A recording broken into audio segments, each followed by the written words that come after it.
Hello, everybody, and welcome to today's episode of Fit Chicks Chat. My name's Laura Jackson. And I'm Amanda Quinn. And on today's episode, we are talking about navigating menopause.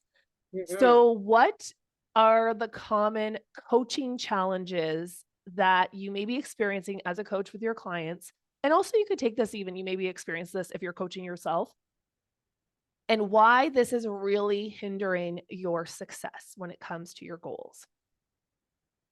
So Right. last week we were kind of talking about you know, the changes that have started happening for us in our 40s, right? And Yeah. how our workouts have been changing and how a lot of our clients, the conversations have been changing as we're heading into or are in perimenopause, heading into menopause. And it's just been such a fascinating topic. I know for both you and I, like we've completely seen that as we're getting older, things are different. Yes. Yes.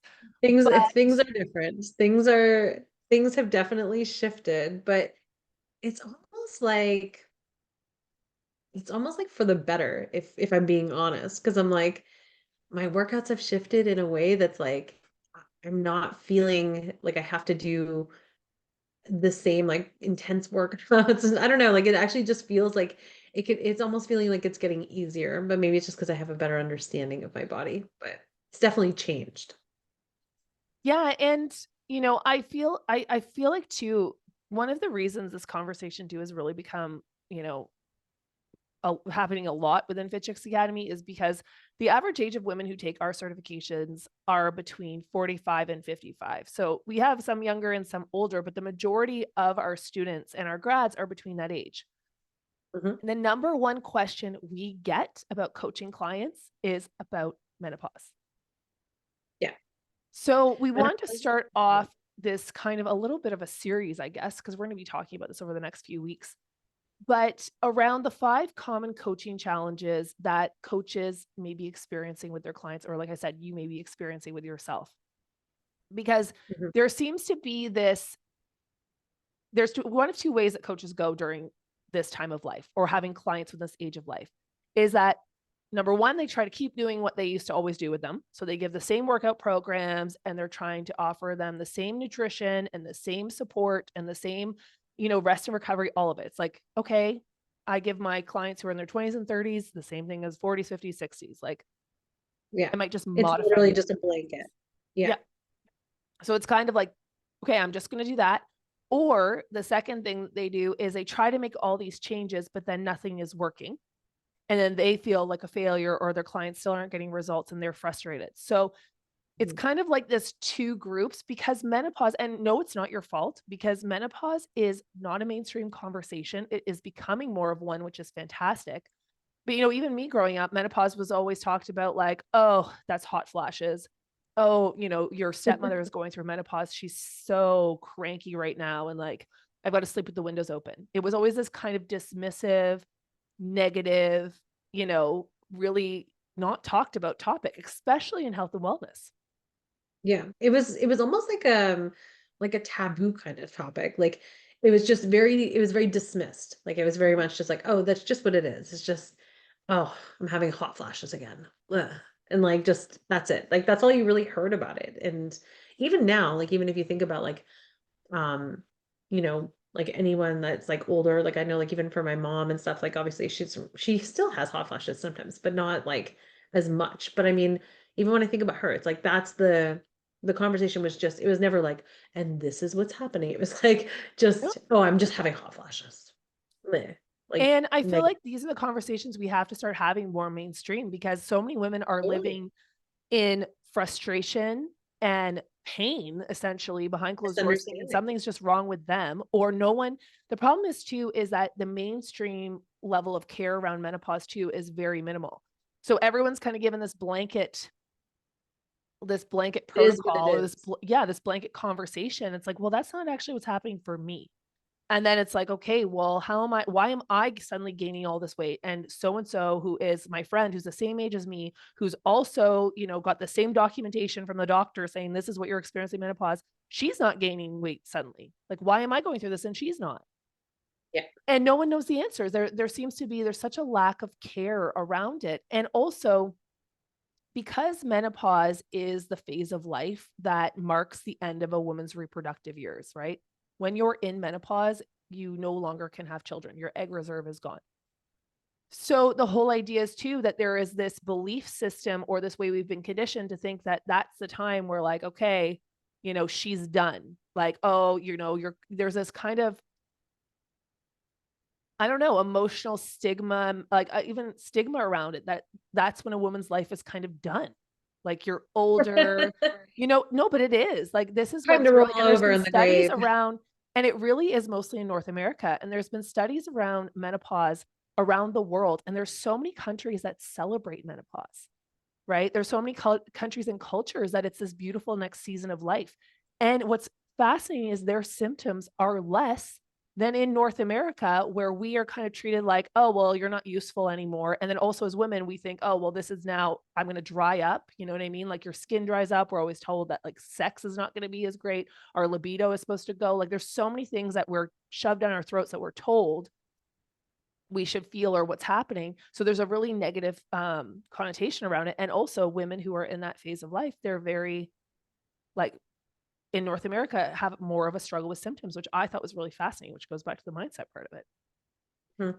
No, that is really fascinating that North American women tend to have more symptoms and have worsening symptoms. But I think, I mean, it could totally be that, right? Because if you think about it, like your mind is such a powerful tool. We always talk about this on 100%. our podcast, but your mind can dictate so many things, including how you feel, including the choices you make. It's like whatever you think is what you believe, and what you believe is like what you act upon, right? So it's like you're going to, if you feel like it's a nuisance, it's a problem, it's a taboo thing, it's something that's like, oh, whatever, like you just kind of dismiss it, and you're not actually taking care of yourself and not taking care of the actual root thing that you need to be focused on in this cycle of life, then it's going to just fester and kind of create this like negative thing in your life, right? It'll cause all other symptoms because you're just like, oh, this just is what it is. It is what it is. I have hot flashes. It is what it is. And when you have a dismissive mentality around it, then you're not necessarily going to pay attention to how you can maybe resolve those things. Well, and that's where, so when we're looking at it from a coaching perspective, so we're talking about the 5 common challenges that coaches experience. And that, like what Amanda was just saying, that ties into the first one. Hmm. The biggest challenges for most fitness, health, and wellness coaches is that they don't have the knowledge. There's a lack of understanding. Hmm. And most coaches, if you look at any certifications that are out there, menopause is not included unless you go and seek out a menopause certification, or it's Correct. very likely included, right? So a lot of coaches, they really struggle because they don't fully understand menopause. They don't Mhm. understand that it's not just hot flashes and mood swings, which we've been taught, right?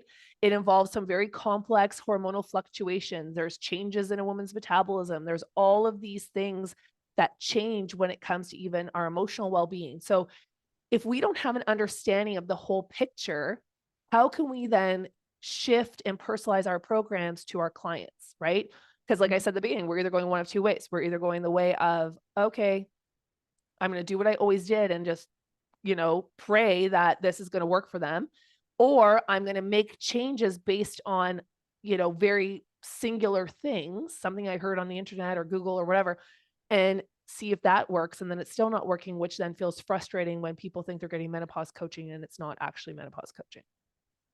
Definitely. Or I'm going to intensify things if they're not seeing the results. Like if I find that happens a lot too with coaches where, oh, the client's not getting the results they're used to, we're just going to add more cardio and we're going Yeah. to reduce your calories even more and we're going to intensify when really it's probably the opposite of what your clients actually really need during that time. And so the lack of understanding, I mean, I think that goes across the board for anything, right? It's like if you don't know how to build a car, you're not going to be the one building the car, right? Like you can't do it. You can't build, I don't know how to build an engine. I would never pretend that I could, right? So Yeah. we have to get the knowledge if my goal was to build an engine. Well, and this is why too, I really encourage everyone who coaches women, everyone who coaches people who were assigned women at birth, that you understand menopause, unless you're coaching women who are under the age of 35, right? Correct. Because if If you're coaching any women that are over the age of 35, you need to be involved in learning this. yes, because every single human that was born assigned a female will go through this in their life. They will go through perimenopause, menopause, and postmenopause. Well, and that's the That thing, is is just that it's every just like a single medical. woman will go through this. So it's like you're missing out this huge chunk of the market. And with the aging demographic, mean, as a coach, you're missing out on growing your business too, right? If you can't service those women. So, which leads to the second common challenge. So the first is just lack of understanding. We're not taught it. We are not, it's not included in certifications. We don't know it. The We've got to second learn it. thing, the second thing is, which goes in with that though, that I think is the biggest thing, is that if you do know menopause, mostly it's a one size fits all approach. And this is Right. something that is, I think, in anything to do with health and wellness, is, the biggest obstacle is that, we always call them cookie cutter plans, or the one size fits all coaches, where Yeah. everyone is following the same general blanket approach. This is what a lot of coaches do with menopause. They're like, oh no, I know menopause. I know that, certain things. I know about the hormones that are involved. I know about how cortisol and insulin and thyroid play into this. I know about estrogen and progesterone. I know the workouts to do. I know the nutrition. And they're like, okay, this is the answer for every client. But the thing is that menopause is very individual to every single person. There's actually 7 archetypes that kind of break it down into 7 different areas. And even then, there could be offshoots of those. But in those 7 archetypes, it's different. Menopause is different for everyone depending on how you go into menopause. So being able Mhm. to understand these things about your clients and be able to understand which archetype they are, then you can really specifically tailor your coaching to their experience, their goals, and the effectiveness becomes so much better. Definitely. You have to personalize it, and you have to, in the very beginning, conducting like a very thorough assessment of their physical, emotional health, consider what their goals are. You want to consider everything, like everything has to be taken into consideration, just like as if you were starting like a health and wellness plan, like a fitness plan with someone who's just starting out on their health journey. This season of life is like you're starting out on a whole new journey. So you need to do that same sort of assessment, even if it's a client that you've been working with for a long period of time. Their goals may shift, their energy is going to shift, what they need is going to shift. And so you need to have a full assessment again of, okay, going into this next season in your life, what does that look like? Well, and also it's because the protocol and the approach will be different. What you're going to give someone who Totally. goes into menopause who has no symptoms is different than somebody who is dealing with elevated cortisol, right? It's different for everyone because how you will do their workouts, what you will recommend they eat, what their sleep routines are, how they recover, the supplementation, it's all different because it Hmm. depends on what the root cause is in their menopause. So being able to offer a one size fits all approach is the key, but that's one of the biggest challenges for coaches is when they are taught about menopause, they're just taught this one big blanketed way, like, okay, everyone in menopause has hot flashes and has mood swings and has this, and this is what you do for their workouts, their nutrition, and so forth. And it's not effective, which is why so many more women feel like even more that their body's working against them. And so many coaches feel even less confident because they're like, what's happening here? I'm doing what I'm told and it's not working. So it's being able Exactly. to tailor that. And I think that that's something that is really important, especially when it comes to understanding perimenopause and menopause. Hmm. Um, the third thing, the third common mistake that coaches make is physical challenges during menopause. So this is especially for the fitness coaches, right?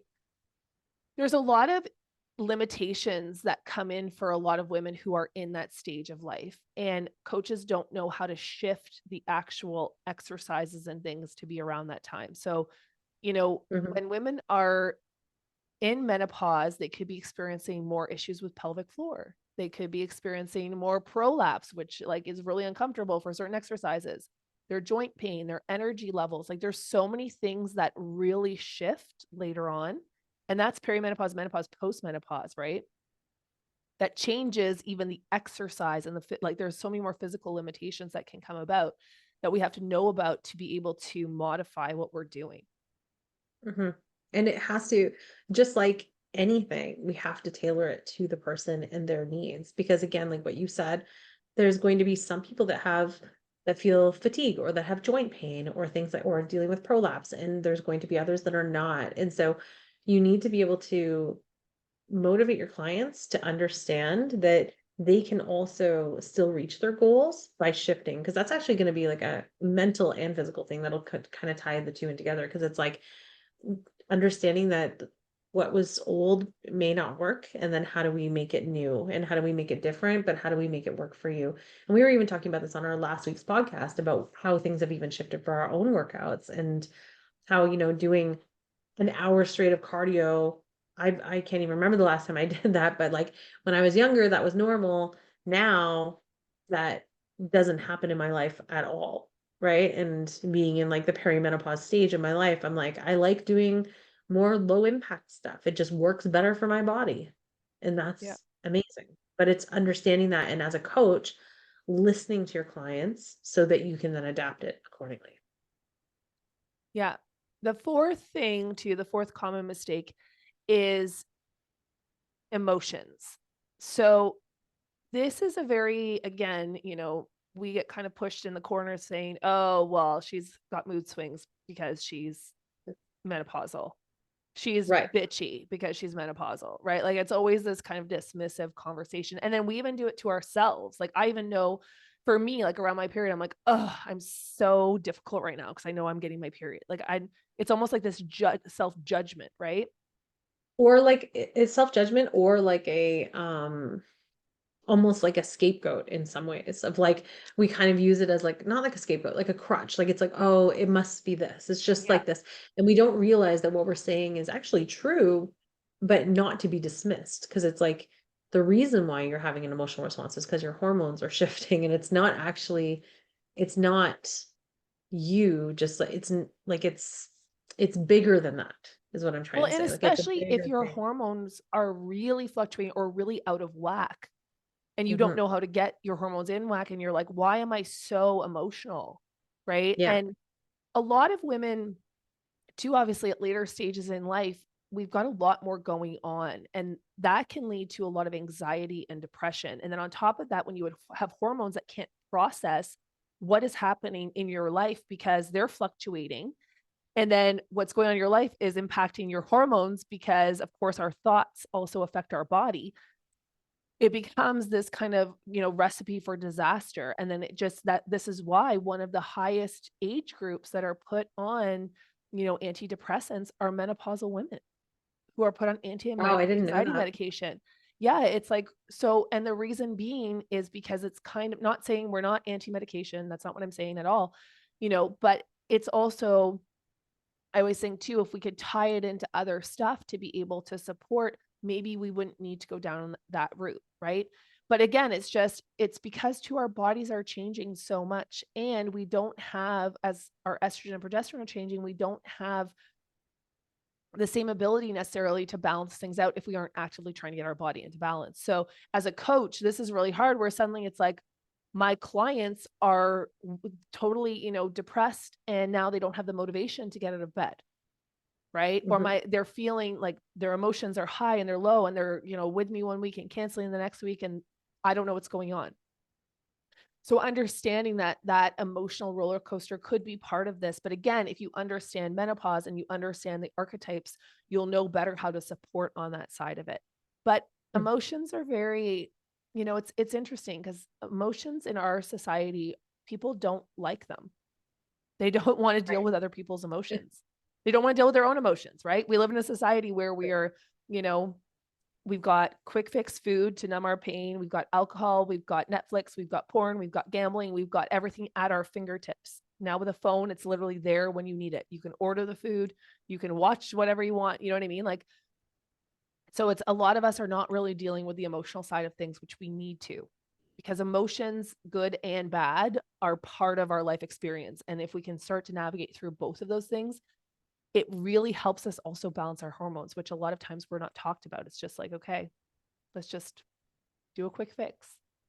Yeah. So just looking at different ways to help your clients and giving them solutions for helping them navigate those emotions are going to be a really key piece of coaching, because helping them understand mindfulness ways of paying attention, not dismissing their emotions. If they're having outbursts or they're having like really roller coaster sort of effects, talking them through that. And then, like you said, in the archetypes, we talk through like the different ways of how to know how to coach each person because each person is individual, but also just having some of those things in your tool belt as a coach of like, okay, I can talk about mindfulness. I can talk about different breathwork techniques to help people through different emotional states. I can help people with, journal prompts and things like that to help them just sort of navigate this. Because again, you as a coach, you're learning something new, but your clients are also experiencing something that is completely new and different for them too. Potentially, they feel like they are in a completely different body, a completely different human, and they are trying to navigate this as well. So, as a coach, you want to be able to help assist them on that journey as much as possible. So, you want to have all the tools available to you. Well, and I think too for coaches too, you have to learn how to hold space for your clients. Mhm. Because a lot of us again are afraid of emotions. If our client is crying, it's like, "Oh my god, I don't know what to do." Like they're crying or like they told me like I'm just going through a really rough season. It's like, "Okay, well, you just go deal with that." And It's like we're so uncomfortable with being able to just let people cry or let people there are some things of course that are outside of the scope of our practice, right? We're not Definitely. therapists. We're not there to treat, diagnose. And there are some things that are outside that we should not be dealing with. But it's just even allowing that space, being like, it's okay. Like if you're crying before your workout, it's okay. We'll Yeah. start when you're ready. You know what I mean? Like understanding how to hold space as a coach is a really important thing. And most people don't know how to do that. They just don't want to deal with, they're just like, oh, I'm just here to help you work out. It's like, no, physical bodies are emotional bodies too, right? We have to be able Yeah. to navigate through both of those things, even if we're not necessarily coaching on mindset, but just being able to hold space for that emotion that will come up. And the last thing is that a lot of coaches, one of the challenges they might have is with motivation and confidence. Hmm. So this is where, a lot of women who, again, are in this stage of life, especially if they are just starting out on their fitness and health journey or their weight loss journey, and they're really like, this is their first step into it, and they're really struggling with learning something new, but then also being consistent with it and then finding that confidence that they could actually do it. This is something that really has a lot of resistance, I find, for coaches. And a lot of coaches get really frustrated because they're like, I don't know how to keep someone motivated. I don't know how to help someone like with their self image issues and their body image issues. And again, some things are extreme and outside of the scope of what a coach does. And then they would need to go see a licensed professional in that area.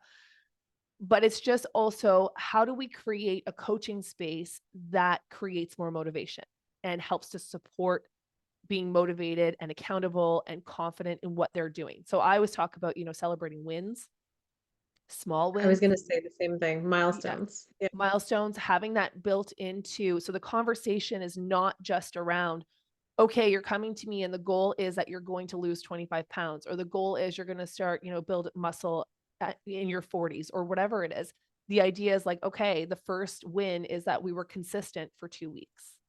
And that's Yeah. huge. Because when in your life have you ever been consistent for 2 weeks? Amazing. The next is, oh, we have a performance goal. I was able to do push up or 2 push ups or whatever it is, like having different things that keep you motivated and build confidence that are outside of necessarily the way you look. Hmm. And I think that those kinds of things are so key because as a coach, you want them to have different markers. You don't want them to just have the big scary goal at the end as like the big reward. You want to have things that help them along that journey because that is not only from accountability, but it is going to build their confidence. They're going to know that like, okay, I have been successful with doing the push up. And so yeah, I could probably do 5. And I could probably do squats and I could probably do these things. And it's like it's giving your clients proof and validation that not only what they're doing is working, but also that they can achieve things. And I think that that's such a big thing. And I do agree with you though that like, going into like with menopause and perimenopause and stuff, people could start having shifts in their physical health and well-being. They could what they were doing before wasn't working, and now maybe they've put on weight, or maybe that their body is shifting and they're not feeling as motivated and things. And so then they're going to come into you and they might be in this sort of deeper place, or like this darker place than maybe they were 6 months ago. Mhm. And so helping them through that piece, there's going to be parts that are going to be out of the scope of your practice, but there are going to be things that you can do to help bring them back to where they want to be, to bring them back on the like path towards reaching their success. But it is going to have to be in small pieces and small doses. It's like having a success path, right? You want to have like little achievements along the way that's reaching towards their bigger goal. 100%. So that is our podcast for today. The 5 Yay. common coaching challenges. And we talked a little bit about how to overcome them, but I really wanted to just help you understand that if you are a coach and you're coaching women who are in the perimenopause, menopause, postmenopause time in their life, that it's really important that you acknowledge these things and that you add them to your toolbox.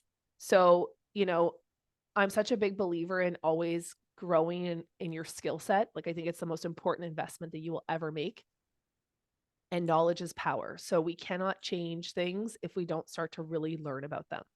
So, which is Yes. why, too, we've been really excited. And this is our first time announcing this on our podcast. We've been working on a secret Ooh. project for the last few months with partnering with Dr. Cheryl Allen, who's an amazing naturopathic doctor. She's an instructor at Fit Chicks Academy. She has a very successful practice where she focuses on women's health and hormones, weight loss, and she has a huge focus on menopause in her practice.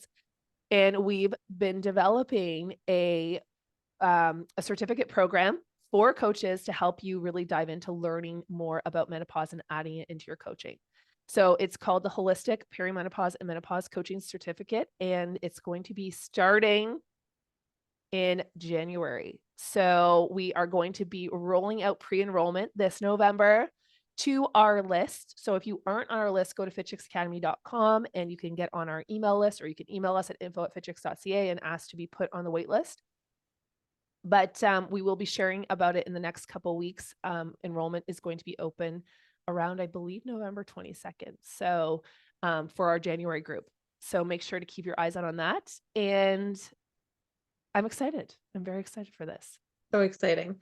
It's such an So exciting next chapter in yeah, terms of just education and how we can just support coaches and their clients. 100%. And of course, how if you are someone too, if you're like, well, wait a second, I'm not a coach, but I want to learn this stuff for myself to coach myself, you also can take this program as well. So it is Definitely. for self-learning as well. So anyways, that was our podcast for today. Hopefully this was helpful to all our coaches out there. And of course, we will talk to you guys next week. Have an Bye, amazing everyone. week. Bye.